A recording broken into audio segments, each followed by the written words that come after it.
The genius of Grandmaster Vladimir Putin's bold demilitarization and denazification special military operation in Ukraine is beginning to unravel. In his 2007 Munich Security Conference speech, Vladimir Putin lamented what he called the United States' monopolistic dominance in global relations, and its almost uncontained hyper-use of force in international relations, which resulted to the situation where no one is safe anymore. For years, the reality on the ground was contrary to what has been said about NATO not moving even a square inch eastward. Today, however, the entry of the 60 kilometers long column of Russian military hardware and personnel should give us the idea that the Russians are not in Ukraine just to make a highfalutin statement, but to actually recover those few inches that NATO has acquired for itself systematically after the fall of the USSR in 1991. Clearly, the options are theoretically unlimited considering the dire economic and political conditions that the US and EU are actually experiencing right now. There's also that big question as to how the military organizations in these countries can have the necessary motivation to wage another war after decades of fighting mindlessly in the Middle East and be defeated by grossly ill-equipped groups like the Taliban, and the forced mRNA experimental vaccinations that they were all subjected to after serving their country the best way they can. Will they be able to defeat an army that is committed to the security of a country that has a standing record of defeating the more well-equipped fascist fanatics in WW2, and has in fact the moral high ground to do it again because it is in defense of millions who are subjected to a systematic genocide by the same Nazi ideologues who forcefully embedded themselves into the Ukrainian military and society at large? No, the Western armed forces won't be able to fight like heroes they all think they are, and that explains in part why talking heads like Biden, UK, and EU politicians cannot and will not be sending troops to Ukraine ever, and all scheduled nuclear tests are now put on hold to avoid sending the wrong message to Russia. NATO, for its part, is just an office with carefully arranged flagpoles, but without a standing army of its own. In short, it's all bark and no bite, such is the illusory foundation of deep state power that's causing all these troubles. In the last 48 hours, observers worldwide are asking what is really happening with the 60 kilometers long Russian military column stalling, and this could be explained by the war planners updating their overall objectives now that the situation is much clearer to assess. Because we have to admit, the Russian military is not using the same Toyota Hilux that the US State Department issued to the ISIS in its entry to Syria. Said stalled military convoy is actually composed of 3 rows of all-terrain vehicles of war. Possible updated scenarios. After all the civilians have temporarily relocated themselves to Poland, the Russian forces could just advance themselves to that same border, and establish a new demarcation line by which the re-entry of Ukrainians, free of Nazi elements and ideology, will be established in the future. Of course, such re-entry could happen only after all the Nazi hardliners are totally eradicated from the residential areas and government installations conducting their own false flag operations in Ukraine, filming them for CNN as the White Helmets have done in Syria.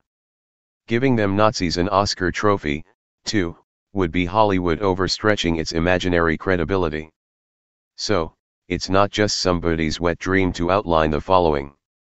Russia's divorce from Europe looks to be over, and along with it is the birth of our much-anticipated multipolar world.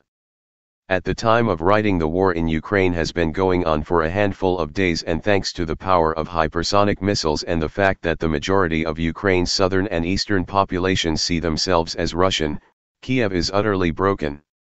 Russian and LPR/DPR forces are taking and holding many kilometers per day, and now Zelensky is willing to go to the negotiation table after 8 years of pleas from Moscow begging Kiev and the West to stop the genocide in the Donbass. Russia is being cut from SWIFT, and every Russian bank and individual of note is being sanctioned. Russia's divorce from Europe looks to be over, and along with it is the birth of our much-anticipated multipolar world. Given this context, what should Russia do at this moment in history? It is time for Moscow to negotiate with Warsaw and Budapest, not Kiev. Kiev was unwilling to negotiate for 8 years. They took that time to ban the Russian language while torturing and murdering locals out east, now they are clearly awaiting some NATO aircraft and other goodies in the hope to change the tide of the war, at least psychologically. Meeting and discussing anything with them is pointless and only serves Kiev's interests. If Russia has finally declared them a fascist regime, then there is no room for negotiations, they have to be broken. Russia has already declared the Donbas republics to be independent, but Kharkov and Odessa should not be punished for rising up unsuccessfully as they did in 2014, their independence movements were and are just as valid as the Donbas, and the Russians should conveniently acknowledge any such movement within these oblasts as independent nation-states. Moscow has heavily invested in ending the genocidal nightmare to the south and should have zero shame in taking what they consider theirs and making sure that history doesn't repeat itself. Everything east of the Dnieper and south of the northernmost tip of the Moldovan-Ukrainian border should be declared independent, i.e. de facto Russian immediately. If Kiev moves to Lvov, the problem of having a Russophobic murderous band-right regime next door will not go away.